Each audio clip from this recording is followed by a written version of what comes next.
For this Chef Talk with Kyle Cherek, I catch a drink with Peggy Magister and Justin Anthony, the co-owners and aunt and nephew of All Purpose here in Walker's Point. It's Chef Talk with Kyle Cherek and Peggy Magister and Justin Anthony of AP. I think it's curious, though, that you both went west. You're from here, but you both went west and learned your trade. You were out in LA, you were in Boulder, and then San Francisco. I was San Francisco. And you were in San Francisco. Yeah.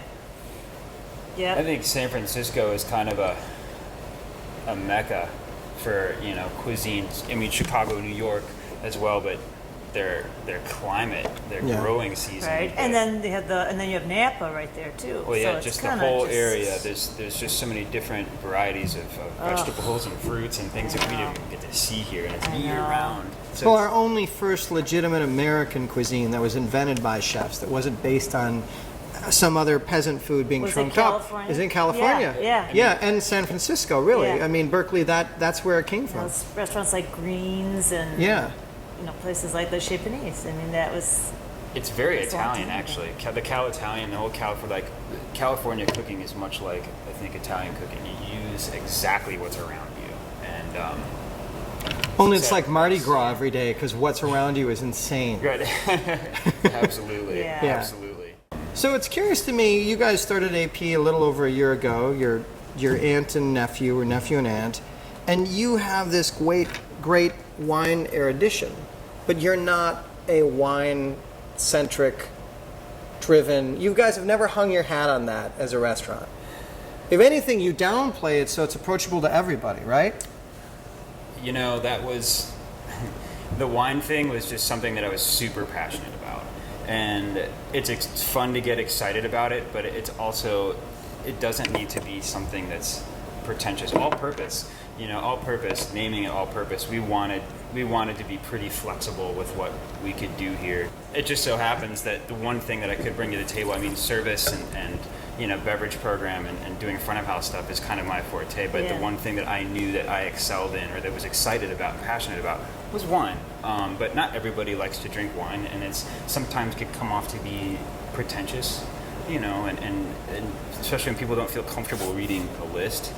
So we don't try and make it seem like, that is what is really important here, and the servers get to wear whatever they want because we want them to be comfortable. Right. And we want, we just want it to be a very much more relaxed experience. But it is important too, because now that I'm coming from the business aspect, and I see many restaurants opening up, so now you have to set yourself apart, right? Because otherwise everything just ends up coming together, and so every restaurant has something to offer. And for me, I was at first, I have to admit, I wasn't sure because I didn't know if it would come off that way. But he knew so much, it would have been silly not to put that forward. Yeah. And he knew a lot, and I'm so glad we did it. I wasn't sure about it, and I'm so glad that he pushed that. What's your biggest worry now that you guys are up and going and running? Like, what's your biggest, I know you're not doomsdayers in any stretch, but it's sort of like if we lose this part of the crowd, or if we lose this part of the staff, or if this trend goes away, then this concept is. It's the restaurant itself is a constant worry. I think any restaurant owner will tell you that they go to bed thinking about it and they wake up thinking about the restaurant. I mean, you're always thinking about the restaurant because it's a small profit margin business, and it's a very fickle market, and your only worry would be, I mean, for me, it's like, oh geez, did I just run out of inspiration or something? Am I not gonna put my foot on the gas pedal too hard anymore? And once you get that, once you hit top speed, if you're not enjoying it, then you find a new avenue then to go down and expand and maybe try and rework something and do something a little bit different.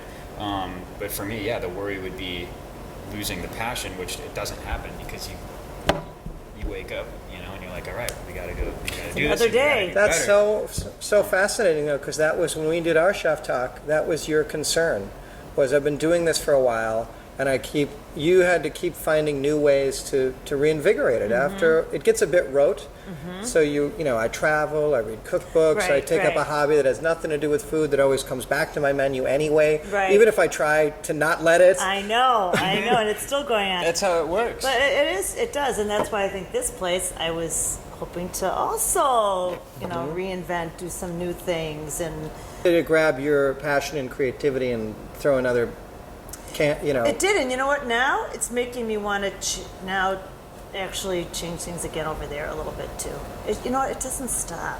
It just you want to just keep. You want to keep going. This is. You need to multiply. Yeah, and you got to make a living. Yeah, that's it's all got to be done in the right way. You got to be passionate, you got to be creative, but yet you also have to pay the bills too. It's everything. Party fillets. One is rare. Some filet, one rare. One chicken. Party style. 7 party salmon.